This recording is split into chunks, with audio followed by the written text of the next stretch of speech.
नमस्कार, आप देख रहे हैं एज न्यूज़। मैं हूं आपके साथ प्रमोद तिवारी और द न्यूज़ रूम आर्ग्यूज़ के इस नए एपिसोड में हम सिया और केतन के मामले में आए एक नए अपडेट पर चर्चा करेंगे। ये नया अपडेट क्या है, क्यों हम इस पर चर्चा कर रहे हैं, ये क्यों महत्वपूर्ण है, इस अपडेट में एक परिवार का दर्द कैसे छुपा हुआ है, इन सारे पहलुओं पर हम बातचीत करेंगे। आपको मैं बस शॉर्ट में बता दूं, केतन के पिता ने राष्ट्रपति को एक चिट्ठी लिखी है। उस चिट्ठी में क्या है, क्या कुछ कहा गया है, उस पर हम बात करेंगे। और चलिए सबसे पहले अपने सहयोगी आदित्य के पास जाते हैं। आदित्य हमें एक्सप्लेन करेंगे कि आखिर केतन के पिता ने जो वो चिट्ठी लिखी है, उस चिट्ठी में क्या लिखा हुआ है, किसको वो चिट्ठी लिखी है। आदि, ओवर टू यू। उस चिट्ठी में क्या लिखा है, इसको जब आप और हमारे दर्शक सुनेंगे तो आपका भी दिल झकझोर जाएगा। देखिए, केतन के जो पापा का नाम है वो विशाल अग्रवाल है। विशाल अग्रवाल हमारी देश की जो राष्ट्रपति है द्रौपदी मुर्मू, उनको लिखते हैं कि हम सिर्फ केतन के जाने से हमारा पूरा परिवार ख़त्म हो चुका है। केतन के जाने के 20 दिन बाद ही केतन के दादू जो दादा थे, उनका सदमे से उनकी मृत्यु हो जाती है।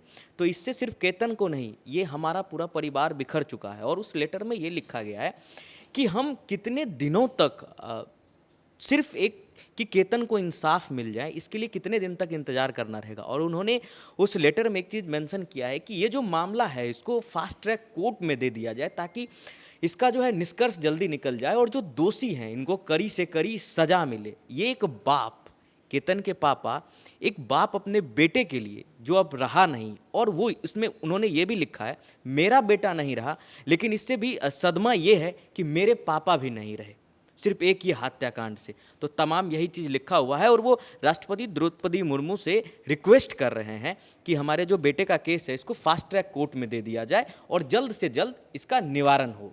बस यही है पूरा। एक असहाय बाप जो अपने बेटे की जान जाने के बाद अपने परिवार को बिखरता हुआ देख रहा है, उसने देश की महामहिम से एक गुजारिश की है, एक सिफारिश की है कि हमें न्याय दे दीजिए, इस केस को फास्ट ट्रैक किया जाए, जल्द से जल्द सारी इन्वेस्टिगेशन पूरी हो, सारी सुनवाई पूरी हो, जो भी प्रोसीजर्स हैं वो पूरे हों और जो भी दोषी हैं उन्हें सज़ा मिले। क्योंकि आप उस परिवार की मनोस्थिति समझ सकते हैं जिसने 20 दिन के अंदर अपनी पुरानी पीढ़ी और अपनी नई पीढ़ी दोनों को खोया हो, अपने अतीत और अपने भविष्य दोनों को खोया हो। ऐसे में ये परिवार के लिए एक बहुत भावुक क्षण होता है। साक्षी, एक पिता की अपील, क्यों आपको लगता है इस देश में न्याय मिलना इतना मुश्किल क्यों है, क्यों नहीं मिलता लोगों को न्याय। आज जब सुबह मैंने ये खबर पढ़ी तो ये खबर पढ़ के हमेशा ऐसा लगता है, चाहे वो लॉ हो या जर्नलिज्म हो, हमेशा सिखाया जाता है कि आपको दोनों पहलुओं को पढ़ना ज़रूरी है। दोनों पहलू शायद सही हो सकते हैं, किसी बेगुनाह को सज़ा नहीं होनी चाहिए, लेकिन यहाँ पे तो गुनाह साबित होने के बाद भी गुनाहगार छूट जाते हैं, चाहे वो मुस्कान रस्तोगी का केस हो या सोनम रघुवंशी का। अब लास्ट में एक लाचार पिता ने प्रेसिडेंट से अपील की है। हम उम्मीद करते हैं कि इस अपील का कुछ नतीजा निकले और फास्ट ट्रैक कोर्ट में ये केस जाए और जल्द से जल्द इस पर फैसला हो। गुनहगार को सज़ा मिलनी चाहिए, तभी ये रुकेगा। बिल्कुल सही बात है, गुनहगार को सज़ा मिलनी चाहिए। हिमांशु, कैसे देख रहे हैं आप इसको? आप अपने हरियाणवी जवाबों के लिए मशहूर हो गए हैं, आप तो आजकल काफ़ी वायरल चल रहे हैं। एक असहाय बाप जिसने अपने बेटे को खोया है, अपने पिता को भी खोया है, just in span of 20 days, किसी एक इंसान की गलती की वजह से, उसकी ज़िद, उसकी हनक, उसकी शातिरपने की वजह से। क्या लगता है आपको, इस देश में न्याय मिलना इतना मुश्किल कहाँ है? एक कहावत है हरियाणा में, मरता किए ना करता। जिस बाप ने अपना जवान बालक खो दिया हो, मतलब उसके घर का चिराग बुझ गया, वंश खत्म हो गया, अपना बाप भी उसने खो दिया। यो सिर्फ केतन की मौत नहीं है, यो उनके पूरे घर की मौत है। सारे मानसा नवा एकली सिया खागी, मैं कहूँगा वह मानस खानी है। वह एकले केतन ने नहीं खागी, वह पूरे कुणबे न खागी। और जो ये माँ बाप इस समय है ना, ये जिंदा लाश हैं, ये ढांचे हैं शरीर के, इनके जी नहीं रहे। लेकिन फिर भी उस बाप के भीतर एक उम्मीद है, अग जो नाइंसाफी, जो वहशीपन इस सिया ने उनके बालक गेला कराया है, इसका इंसाफ उसने मिल जा। उसने नु भी बेरा है कि भारत की जो न्याय व्यवस्था है कितनी ठप हो रही है। मतलब न्याय नहीं मिलता, सालों साल इंतजार करे जाए मानस, न्याय नहीं मिलकर देता। तो कहीं ना कहीं एक बाप की उम्मीद है, अगर मेरे बेटे ने जल्दी जल्द इंसाफ मिले, उसने बेरा है नॉर्मल तरीके तो न्याय मिले नहीं, तो उसके भीतर यह उम्मीद है कि मैं राष्ट्रपति तो पत्र लिख कर दूंगा, तो के बेरा जो न्याय की जो प्रोसेस है जो इतनी लंबी खींच दे हैं, या टाइम पर पूरी हो सके और उस बेचारे केतन ने न्याय मिल सके, उसके परिवार ने न्याय मिल सके। बिल्कुल सही बात है। और जब हम इस पर चर्चा कर रहे हैं हिमांशु, ये जानना बहुत ज़रूरी होता है सबके लिए कि अभी हम सब जानते हैं सोनम रघुवंशी को बेल मिल चुकी है। Sonam Raghuvanshi is out on bail. Supreme Court में सुनवाई चल रही है और सोनम रघुवंशी का ये कहना है कि जी आई एम वेरी इनोसेंट, मैंने कुछ नहीं किया है। प्रतिभा, आपको लगता है कि जब ये सोनम रघुवंशी जैसे लोग निकल जाते हैं वहीं से कॉन्फिडेंस आता है सिया जैसे लोगों कि वो क्राइम कर लें, वो मीडिया को मिडल फिंगर दिखा लें, वो चाहे कुछ भी कर लें, उनका कुछ नहीं होने वाला है, दे हैव अ प्रोटेक्शन, और ये हमारा कहीं ना कहीं जुडिशरी का फेलियर है? एग्जैक्टली कॉन्फिडेंस तो बढ़ता ही है। जैसे सिया ने भी खुद ही ये किया है कि उसने ये कांड करने से पहले सोनम रघुवंशी के केस को स्टडी किया था, तो उसको कहीं ना कहीं से तो हिंट मिल ही रहा है और उसको पता चल गया कि हाँ इसको तो कुछ सज़ा नहीं मिल रही, बेल पे बेल मिलती जा रही है, तो उससे इसकी वो भी बढ़ी, मंशा भी बढ़ी करने की। और दूसरी चीज़ ये मैं कहना चाहती हूँ कि केतन के पिता ने राष्ट्रपति को चिट्ठी लिखी। हाँ, ये बहुत ज़्यादा ज़रूरी हो जाता है उस देश में जहाँ एक केस सालों लग जाते हैं उसको इंसाफ मिलने में। Justice delayed is justice denied, ये हमें पता है। तो हमें ये भी पता है कि जब ऐसा होता है तो सिर्फ एक केस का जस्टिस का इंतज़ार नहीं हो रहा होता है, उसका पूरा परिवार, उसकी माँ, उसके बाप, उससे जुड़े जितने लोग होते हैं सब उस इंसाफ की राह देख रहे होते हैं कि कब हमारे बेटे के लिए, हमारे परिवार के लिए ये जस्टिस मिलेगा। और इसमें सालों बीत जाते हैं, उन पे क्या बीतती होगी ये बहुत ही ज़्यादा दर्दनाक है। मुझे पता नहीं कैसे ये होता है, लेकिन जस्टिस बहुत जल्दी मिलनी चाहिए। बिल्कुल सही बात है। अगर आप जब जस्टिस में डिले करते हैं तो आप बहुत बड़ा अन्याय करते हैं उस परिवार के साथ जो पीड़ित है, और आप कई और आरोपियों को प्रोत्साहित भी करते हैं, इंस्पायर भी करते हैं। श्वेता, ये जो देखा जाता है ना कि अगर कोई लड़की विक्टिम हो तो इनोसेंट टिल प्रूवन गिल्टी, और कोई मेल विक्टिम हो तो गिल्टी टिल प्रूवन इनोसेंट, ये कब तक चलता रहेगा? और कब तक सोनम रघुवंशी, सिया जैसे जो कातिल हैं जिन्होंने बहुत कोल्ड ब्लडेड एक प्री प्लान्ड मर्डर किया हुआ है, इनको कब सज़ा मिलेगी और कब तक ऐसे परिवार टूटते रहेंगे? आपके सवाल का जवाब अगर मैं एक शब्द में दूं, ये तब ख़त्म होगा जब क्रिमिनल को जेंडर बेसिस से देखना हम बंद कर देंगे। अगर एक क्रिमिनल आज अगर उनके लेटर में लिखा है कि वो फास्ट ट्रैक कोर्ट में जाना चाहते हैं, वहाँ जल्द से जल्द इंसाफ पाना चाहते हैं, मेरा ओपिनियन है वो फास्ट ट्रैक कोर्ट में चले जाए, सुप्रीम कोर्ट चले जाए, हाई कोर्ट चले जाए। आज जो गिल्टी है वो एक फ़ीमेल है, फीमेल को बहुत जल्द ही डीले कर दो या फिर आप जल्द से जल्द आप जस्टिस दिला दो, उनका बेल हो जाता है लेकिन उन्हें सज़ा नहीं मिलती है। तो अगर वो फास्ट ट्रैक कोर्ट में भी अपील कर रहे हैं, आई सजेस्ट कि मुझे फास्ट ट्रैक कोर्ट में हो या कहीं भी हो, जस्टिस चाहिए और क्रिमिनल को सज़ा मिलनी चाहिए, बी इट अ मैन और अ वुमेन। तो क्रिमिनल है अगर वो औरत है, वो मर्द हैं। आज फास्ट ट्रैक कोर्ट में अगर आपको याद हो, एक 65 ईयर ओल्ड मैन, उसने एक बहुत दुष्कर्म किया था, उनका भी केस गया था। 55 डेज़ में उनको जस्टिस मिला, उनको इंसाफ मिल गया, उन्हें सज़ा भी मिल गई। लेकिन आज यही केस अगर फास्ट ट्रैक कोर्ट में जाए तो मुझे नहीं लगता कि इस पर लॉ एंड ऑर्डर इतनी जल्दी रिएक्ट करेगी या फिर उनको ऐसी सज़ा देने के लिए रेडी होगी।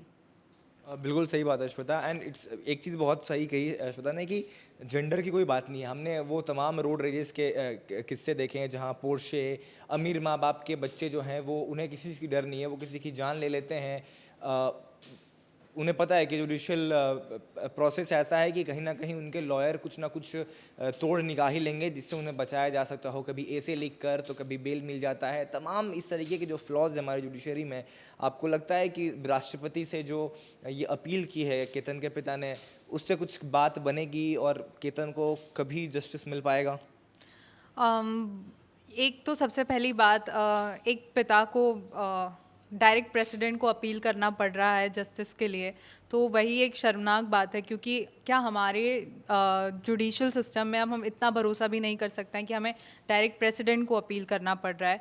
तो और एक अनसर्टिनिटी, फैमिली का एक अनसर्टिनिटी में जीना कि हमें जस्टिस मिलेगा या नहीं, ये भी एक बहुत बड़ा क्वेश्चन खड़ा करता है हमारे जुडिशल सिस्टम पे। तो मुझे नहीं लगता कि प्रेसिडेंट को लिखकर ही सिर्फ कुछ होगा, but I think also as a society we need to stand up for this issue कि जो भी ऐसे केसेस होते हैं तो हमें उसके लिए जस्टिस है जो जल्द से जल्द मिले और हमें डायरेक्ट प्रेसिडेंट से अपील ना करनी पड़े और हमारे कोर्ट्स इतने पावरफुल हो। बिल्कुल सही बात है। लाइक प्रेसिडेंट को लेटर लिखना न्याय के लिए कहीं ना कहीं लोगों का लैक ऑफ कॉन्फिडेंस दिखाता है जुडिशरी पे। Asmi, your take on this entire issue?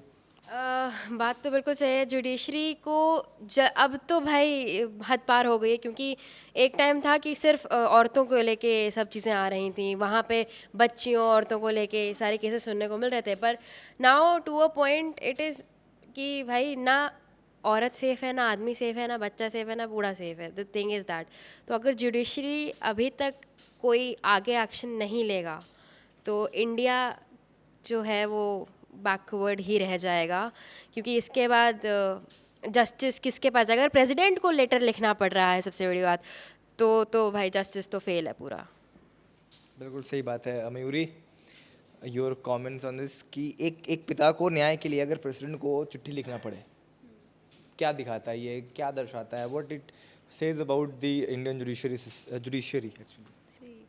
जब मैंने ये केस पढ़ा तो आई फेल्ट वेरी पिटी, क्योंकि एक पिता को अपने बेटे के लिए जस्टिस मांगने के लिए प्रेसिडेंट को लेटर लिखना पड़ रहा है। ये दिखाता है कि हमारे लॉ मेकर्स क्या कर रहे हैं और पुलिस अभी तक कहाँ पहुँची है। देखिए, हम इस केस पे आपको डेली एक ना एक अपडेट दे रहे हैं, आपको इन्फॉर्मेशन पहुँचा रहे हैं, लेकिन एक उस पिता के बारे में सोचिए जो डेली कहीं ना कहीं घुट घुट के मर रहा है। डेली उसे कहीं ना कहीं लग रहा है कि आज इंसाफ मिल जाएगा, आज इंसाफ मिल जाएगा, आज इंसाफ मिल जाएगा, लेकिन इंसाफ कब मिलेगा पता नहीं। निर्भया का केस मुझे याद आता है, अभी भी मेरे ख्याल से एक जो दोषी था, नाबालिग दोषी था, वो आज भी कहीं ना कहीं घूम रहा है बाहर। और मैंने ये भी कहीं पढ़ा था कि सरकार ने उसे हेल्प भी किया था एम्प्लॉयमेंट देने के लिए। तो दिस टेल्स कि what are law makers are doing. और मैं एक और पॉइंट ऐड करना चाहती हूँ कि शायद कहीं ना कहीं केतन के जो फादर है उनको कहीं ना कहीं डर लग रहा है, जैसे सोनम रघुवंशी को बेल मिल गया है, तो उन्हें ये भी डर है कि कहीं ना कहीं सिया को भी बेल मिल सकता है। तो जो भी हमारे लॉ मेकर्स हैं उनसे आई रिक्वेस्ट कि प्लीज़ इस केस पे जल्दी से जल्दी काम करिए, फास्ट ट्रैक में ये केस जाना चाहिए ताकि एक पिता को जस्टिस मिल सके।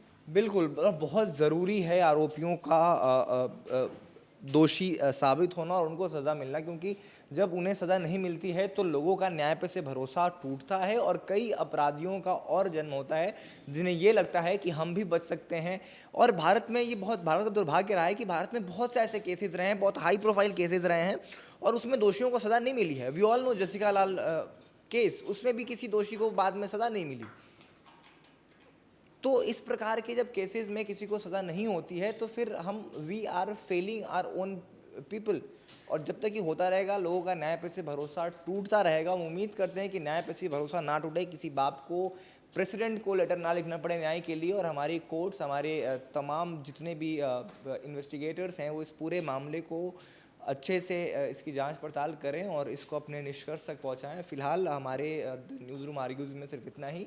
हम कोशिश करेंगे कि अगर इस केस से जुड़ा कोई और नया अपडेट आता है हम वो भी आप तक लेकर आएँ। और देश और दुनिया की तमाम बड़ी खबरों के लिए देखते रहिए एज न्यूज़।